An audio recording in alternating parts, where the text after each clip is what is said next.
Dans sa famille, tout le monde le surnomme Nine. Le nouveau Premier ministre de Madagascar est un général de brigade de l'armée de terre, père de 2 enfants. Ses proches le décrivent comme un homme très discret et il est beaucoup plus connu pour ses qualités de bureaucrate que d'homme de terrain. Il a étudié en Algérie, puis en France, et lorsqu'il est sorti officier de l'académie militaire d'Antsirabe, il a été affecté à Fianarantsoa, une ville du centre-sud du pays, où il organisait des soirées et était DJ durant les week-ends. Une passion de jeunesse qu'il partage donc avec le président Rajoelina. C'est grâce au sport qu'il s'est retrouvé à la primature. Grand amateur de basket, il était proche de l'ancien président de la Fédération malgache de basketball, qui n'est autre que le frère du Premier ministre sortant. C'est donc comme ça qu'il a été présenté et qu'il a intégré la primature en tant que secrétaire général adjoint du gouvernement, puis directeur de cabinet civil, puis directeur de cabinet militaire.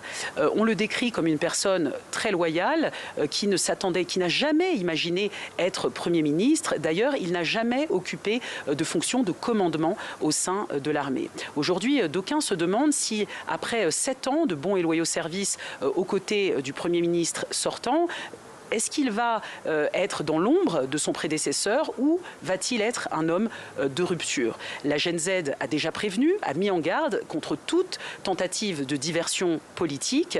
Ils ont déclaré dans un communiqué ce lundi, je cite, qu'aucune manœuvre de façade ne saurait remplacer une réponse directe à nos revendications.